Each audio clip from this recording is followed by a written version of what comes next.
नमस्कार साथियों, आपका स्वागत है हमारे YouTube चैनल अपेजर्स माइंड्स राइट्स पर। आज हम डिस्कस करेंगे कलकत्ता हाई कोर्ट के लेटेस्ट केस के डिसीजन के बारे में, जिसमें हाई कोर्ट ने पति, सास और ससुर के खिलाफ लगाए गए 498A के चार्ज को और उनके खिलाफ चार्जशीट को क्वैश कर दिया है। साथियों, ये जजमेंट सीरीज में हम आपको झूठे 498A केसेस को क्वैश करवाने के लिए हाई कोर्ट द्वारा बताए गए ग्राउंड्स को उजागर करने की कोशिश करते हैं। आप इन वीडियोस को पूरा देखने पर अपने ऊपर लगे झूठे 498A केस में लगाए गए झूठे एलिगेशंस को क्वैश करवाने के ग्राउंड्स को समझ पाएंगे। इसलिए वीडियो को पूरा देखिए और अच्छे से केस ब्रीफ, आर्ग्यूमेंट्स और कोर्ट के ओपिनियन को समझकर अपने केसेस में एक्सपर्ट्स की राय से इस्तेमाल में लाइए, ताकि आप अपने जीवन के कीमती साल और टाइम कोर्ट में वेस्ट ना करें। बस याद रखिए कि ये फाइट 10% लीगल है और 90% मेंटल, इसलिए सही डायरेक्शन पर चलना बहुत जरूरी है अपने केसेस को खत्म करने के लिए। अगर आपने हमारे चैनल को सब्सक्राइब नहीं किया है तो सब्सक्राइब बटन प्रेस कर दें, ताकि आप बाकी वीडियोस भी देखकर समझदारी से हमारे एक्सपर्ट्स की राय लेकर अपने केसेस में इस्तेमाल कर सकें। याद रखिए कि नोटिफिकेशन बेल का आइकन भी दबा दें, ताकि आपको लेटेस्ट वीडियोस की जानकारी मिलती रहे। तो चलिए शुरू करते हैं कलकत्ता हाई कोर्ट के लेटेस्ट डिसीजन के बारे में। पहले जान लेते हैं इस केस की समरी को।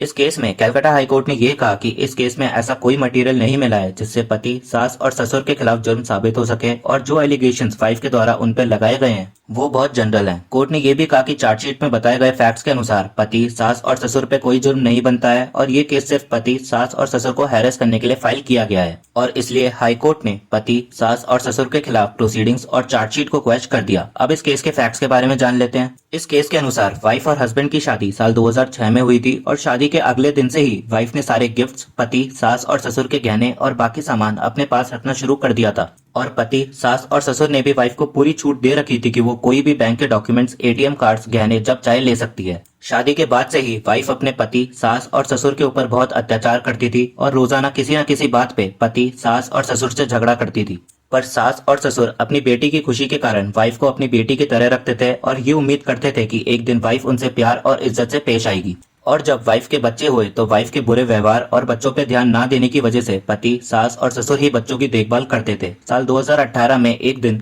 वाइफ अपनी पति और सास और ससुर को बिना बताए बच्चों के साथ अपने पेरेंट्स के घर चली गई, और पति, सास और ससुर के बहुत मनाने पर भी नहीं मानी। और कुछ दिनों बाद वाइफ अपने भाई के साथ पति, सास और ससुर के पास वापस आई और उन्हें ये धमकी दी कि वो सारी प्रॉपर्टी वाइफ के नाम कर दे, वरना उन्हें गंभीर परिणाम भुगतना होगा। इसलिए पति, सास और ससुर वाइफ के खिलाफ कंप्लेंट फाइल करने के लिए पुलिस स्टेशन पहुंचे, पर वहां उनको पता चला कि वाइफ पहले ही उनके खिलाफ सेक्शन 498A के अंडर एक FIR फाइल कर चुकी है, और पति, सास और ससुर के खिलाफ केस रजिस्टर हो चुका है। पति, सास और ससुर ने इस केस को झूठा बताया, और कुछ दिनों बाद वाइफ ने पुलिस को एक लेटर भेज के ये रिक्वेस्ट करी कि वो पति, सास और ससुर के खिलाफ इन्वेस्टिगेशन को रोक दे। पर पुलिस ने इन्वेस्टिगेशन पूरी कर ली, और उसके बाद पुलिस ने पति, सास और ससुर के खिलाफ एक चार्जशीट सबमिट कर दी, और इसलिए पति, सास और ससुर ने अपने खिलाफ प्रोसीडिंग्स और चार्जशीट को क्वैश करने के लिए कलकत्ता हाई कोर्ट में एक रिवीजन एप्लीकेशन फाइल की है। हाई कोर्ट में पति, सास और ससुर की तरफ से ये बोला गया कि जो FIR वाइफ के द्वारा फाइल की गई है वो उनके ऊपर कोई अत्याचार करने का जुर्म साबित नहीं करती है, और उनके खिलाफ कोई प्राइमा फेसी केस नहीं बनता है।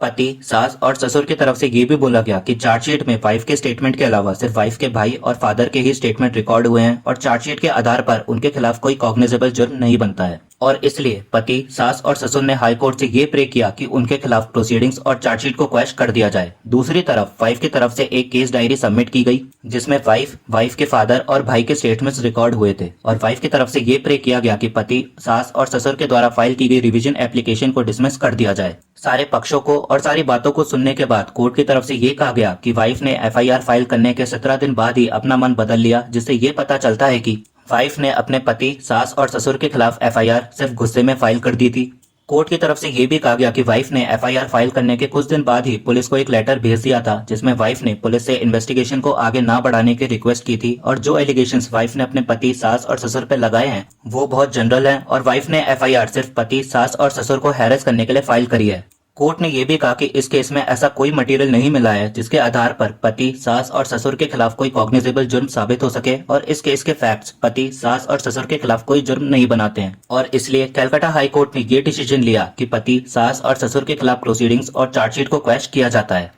इस केस में कलकत्ता हाई कोर्ट के अनुसार इस केस में जो एलिगेशंस वाइफ ने अपने पति, सास और ससुर के खिलाफ लगाए हैं वो बहुत जनरल एलिगेशंस हैं, और इस केस में मिले हुए मटेरियल्स पति, सास और ससुर के खिलाफ कोई प्राइमा फेसी केस या कॉग्निजेबल जुर्म नहीं बनाते हैं। अगर आपके 498A केस में आपके खिलाफ जनरल एलिगेशंस लगाए गए हों तो ये एक इंपॉर्टेंट ग्राउंड बन सकता है FIR और केस को क्वैश करने का। आप अपने केस के बारे में जानने के लिए हमारे एक्सपर्ट से काउंसिल कर सकते हैं और आगे की रणनीति बना सकते हैं। काउंसलिंग सेशन के बाद आप समझ पाएंगे कि आप सही तरीके से अपना केस हैंडल कर पा रहे हैं या नहीं, और अपने केस को सही डायरेक्शन देने में भी सपोर्ट ले पाएंगे। साथियों, इस डिसीजन के बारे में पढ़ने के लिए इसका लिंक और हमारे एक्सपर्ट से अपॉइंटमेंट बुक करने का लिंक नीचे डिस्क्रिप्शन बॉक्स में दिया है, आप डिटेल में उसको पढ़ सकते हैं। उम्मीद है आपको ये वीडियो पसंद आया होगा। वीडियो को लाइक शेयर जरूर करिए और चैनल को भी सब्सक्राइब कर लीजिए ताकि आप बाकी 498A से बचने की वीडियोस भी देख पाएं। और अगर आपका कोई भी सवाल हो तो कमेंट बॉक्स में पूछ लीजिए। शुक्रिया दोस्तों।